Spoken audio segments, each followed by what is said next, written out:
ஸ்ரீமதே ராமானுஜாய நமஹ. சாஸ்திரத்தினுடைய அர்த்தங்களை எளிய முறையில பார்த்து கொண்டு வருகின்றோம். இந்த தொடர்ல இன்றைக்கு பிரமம் என்றால் என்ன என்பதை பார்ப்போம். பிரமம்னா தப்பான அறிவு, ஆங்கிலத்துல இல்யூஷன் அப்படின்னு சொல்லப்பட்டிருக்கு. அதான் பிரமம். எதிரில் பொருள் இல்லை, இருந்தாலும் அந்த பொருள் இருக்கிறதா போல தோன்றுகின்றது. எதிரில் முத்துச்சிப்பி கிழிஞ்சல் தான் இருக்கு, அதை பார்த்து வெள்ளி அப்படின்னு தோன்றுகின்றது. வெள்ளி அங்கு உண்மையாக கிடையாது. இந்த தோற்றத்துக்கு என்ன காரணம்? முத்துச்சிப்பின்னு தோன்றிட்டுனா அதுக்கு என்ன காரணம்னா சுலபமா சொல்லிடலாம். எதிரில் இருக்கே முத்துச்சிப்பி, அதனால முத்துச்சிப்பி கிழிஞ்சல் அப்படின்னு தோன்றதுன்னு. வெள்ளின்னு தோன்றது. அதே போல பழுதைய கயிற்றை பார்த்தா கயிற்றை கண்டு பாம்பு அப்படின்னு தோன்றது. கயிறு தானே இருக்கு, எப்படி பாம்புன்னு தோற்றுகின்றது அப்படின்ற கேள்வி வருது இல்லையா? இந்த கேள்விக்கு பல சமாதானங்கள் உள்ளன. ஒவ்வொரு மதத்திலையும் ஒவ்வொரு சமாதானம் சொல்லுகின்றார்கள். இதுக்குதான் கியாதிவாதம் என்று பெயர். கியாத்தினா தோற்றம். அந்த தோற்றத்துக்கு என்ன காரணம்?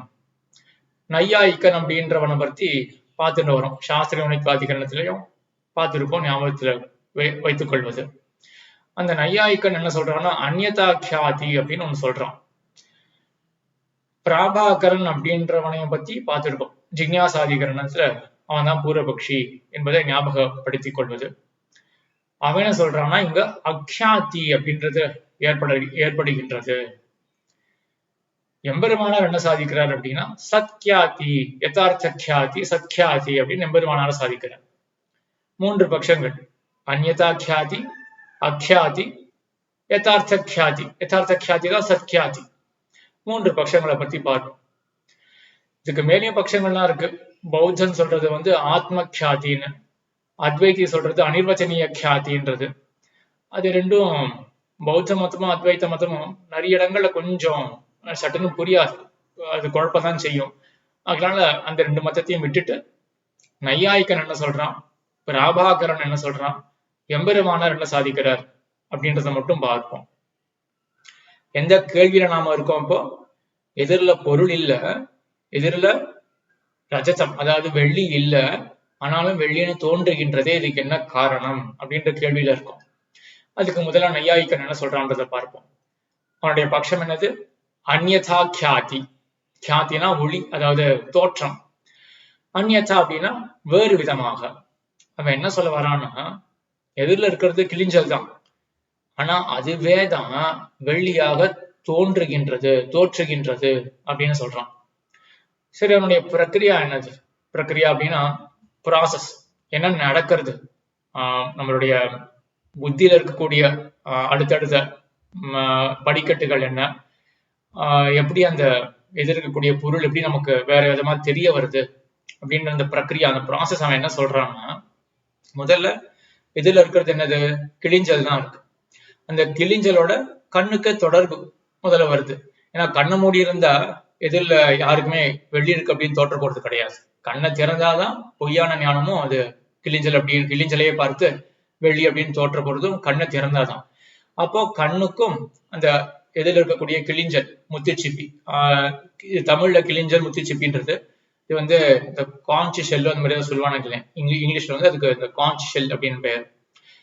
கடற்கரையில தான் இருக்கும், கொஞ்சம் பலபலன்னு இருக்கும். அது முத்துச்சிப்பி கிழிஞ்சல்ன்றது. இப்போ முதல்ல என்னன்னா கண்ணுக்கும் அந்த இதுக்கும் தொடர்பு, அந்த எதிரில் இருக்கக்கூடிய கிழிஞ்சலுக்கும் தொடர்பு. இதுல சயின்ஸுக்கும் சாஸ்திரத்துக்கும் கொஞ்சம் விரோதம் இருக்கு. என்னன்னா கொஞ்சம் எதிர்மறையா சொல்றது சாஸ்திரம், சயின்ஸ் வேற மாதிரி சொல்றது. சயின்ஸ்ல நம்ம என்ன பார்த்திருக்கோம்? எதிரில் இருக்கக்கூடிய பொருள்ல லைட் ஆனது பட்டு ரிஃப்ளெக்ட் ஆகி கண்ணுக்கு சேரும் அப்படின்றது சயின்ஸ். ஆனா தார்க்கிகன், மீமாம்சகன், ஏன் எம்பெருமானார் எல்லாருமே என்ன சொல்றார்கள் அப்படின்னா கண்ணில இருந்து ஒளி வெளில போறது, கண்ணே ஒளிமயமானது. அதை பத்தி எல்லாம் நம்ம வேற ஒரு வீடியோல வேணா பார்க்கலாம். கண்ணே ஒளிமயமானது அப்படின்னு வச்சுட்டு கண்ணே தான் வெளில போறது, அது அந்த கிழிஞ்சலோட தொடர்பு கொள்றது அப்படின்றதுதான் சாஸ்திரம் அப்படின்னு வச்சுட்டு மேற்கொண்டு நம்ம ப்ரொசீட் பண்ணுவோம். இப்போ கண்ணுக்கும் அந்த கிழிஞ்சலுக்கும் தொடர்பு வந்தாச்சு. தொடர்பு வந்த பிறகு அந்த முத்துச்சிப்பியில பளபளக்கிற தன்மை இருக்கா?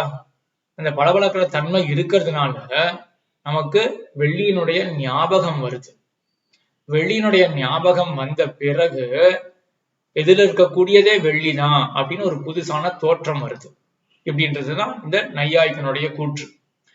அதாவது அவன் அப்ரோச் பண்ற ஆங்கிள் என்ன அப்படின்னா, அவன் என்ன சொல்றான்னா, எதிரில கண்ணு எந்த பொருளோட தொடர்பு கொள்ளுமோ அதை பற்றின அறிவை தான் ஏற்படுத்தும்.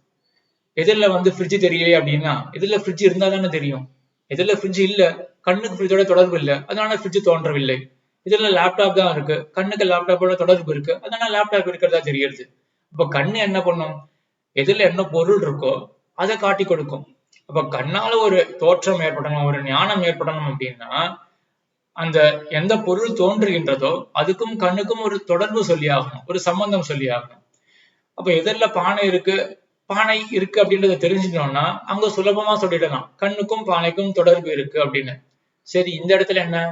எதிரில வெள்ளி இல்லையே, எதிரில இருக்கக்கூடியது அந்த கிளிஞ்சல் தான். அப்ப கிளிஞ்சலுக்கும் கண்ணுக்கும் தொடர்பு கிளிஞ்சல் தோற்றிற்று அப்படின்னா ஒரு குறையும் கிடையாது. ஆனா எப்படி வெள்ளியானது தோற்ற முடியும்?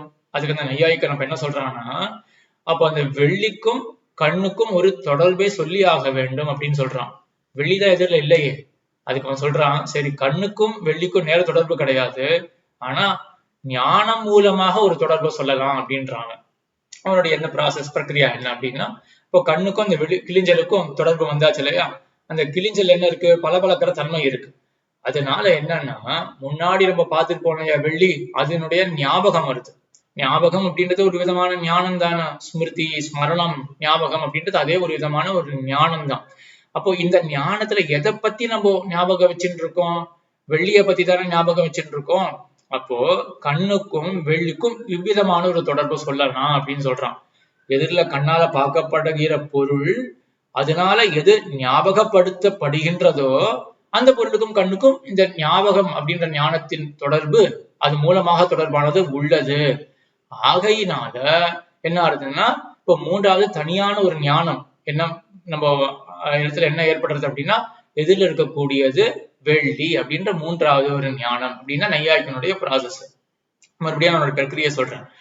முதல் எடுத்த உடனே என்னாகும்? கண்ணானது அந்த கிளிஞ்சலோட தொடர்பு கொள்ளும். சரியா? இப்ப கிளிஞ்சலோட தொடர்பு கொண்டாலே அப்பவே என்ன ஆகுது அப்படின்னா, எதிரில் இருக்கிறது ஒரு பொருள் அப்படின்றது தெரியறது. சரி, அதுக்கப்புறம் அதுல இருக்கக்கூடிய அந்த பளபளப்புனால நம்ம முழுசா அது கிளிஞ்சல் அப்படின்னு உணரவில்லை, பளபளப்பை மட்டும் நம்ம கிரகிக்கிறோம் இல்லையா? பளபளப்பு தெரியறது. பளபளப்பு தெரியறதுனால வெள்ளியினுடைய ஞாபகம் வருது. ஞாபகம் வந்தபடினால இப்போ கண்ணுக்கும் வெள்ளிக்கும் இந்த விதமான ஒரு தொடர்பு ஏற்பட்டிருக்கு அப்படின்னு அவங்க வச்சுக்கிறாங்க. ஆகையினால இப்போ கடைசியில புதுசா ஒரு ஞானம் ஏற்படுறது. என்னது? அதாவது கண்ணெதில் இருக்கக்கூடியது ரஜதம், அதாவது ரஜதம்னா வெள்ளி, கண்ணெதில் இருக்கக்கூடியது வெள்ளி அப்படின்னு புதுசான ஒரு ஞானம் ஏற்படுறது அப்படின்னு இதான் அவனுடைய நையாயிகனுடைய பிரக்ரியா. ஆக இவனுடைய பட்சத்துல நம்ம முக்கியமா என்ன ஞாபகம் வச்சுக்கணும்னா, என்ன லாஜிக் அவன் பயன்படுத்துறான் அப்படின்னா, ஒரு பொருளை பத்தி தெரிய வரணும், கண்ணால ஒரு பொருளை பத்தி தெரிஞ்சுக்கிறோம் அப்படின்னா, கண்ணால ஒரு தோற்றம் ஏற்படுறது அப்படின்னா, அப்போ கண்ணுக்கும் அந்த பொருளுக்கும் எப்படியாவது தொடர்பு சொல்லி ஆக வேண்டுமே. இங்க கண்ணுக்கும் வெள்ளிக்கும் தொடர்பு இல்லையே, அப்ப எப்படி கனெக்ட் பண்றது? இப்போ கண்ணுக்கும் வெள்ளிக்கும் தொடர்பே இல்லைன்னா அப்ப ஏன் வெள்ளின்னு தோன்றணும்? முத்துச்சிப்பியை பார்த்து யாருக்குமே அங்க குடம் இருக்கு அப்படின்னு யாருக்குமே தோன்ற போறது கிடையாது. வெள்ளி இருக்கு அப்படின்னு சில தடவை தோன்றலாம். சரி, அப்ப ஏன் குடம் இருக்குன்னு தோன்றல? ஏன்னா குடம் இல்லையே எதிரில, அப்ப கண்ணுக்கும் குடத்துக்கும் தொடர்பு இல்லை அப்படின்னு பதில் சொல்ற மாதிரியே இங்கேயும் அதே பதில் தானே வரும். வெள்ளிக்கும் கண்ணுக்கும் தொடர்பு இல்லையே அப்படின்னு சொல்லி அப்போ எப்படி வெள்ளி தோன்றது அப்படின்னு கேள்வி நிற்கும் இல்லையா? அதுக்குதான் என்ன சொல்றேன்னா, வெள்ளிக்கும் கண்ணுக்கும் ஒரு தொடர்பு உண்டு, வெள்ளிக்கும் அந்த முத்துச்சிப்பிக்கும் தொடர்பு நேரம் இருக்கு, அதனால வெள்ளியினுடைய ஞாபகம் வருது. ஞாபகமே ஒரு தொடர்பாக நம்ம கொள்ளலாம். வெள்ளியினுடைய தொடர்பு கண்ணுக்கு வந்தாச்சு இல்லையா? ஆகினால எதிரில வெள்ளி இருக்கிறதாக தோற்றுகின்றது.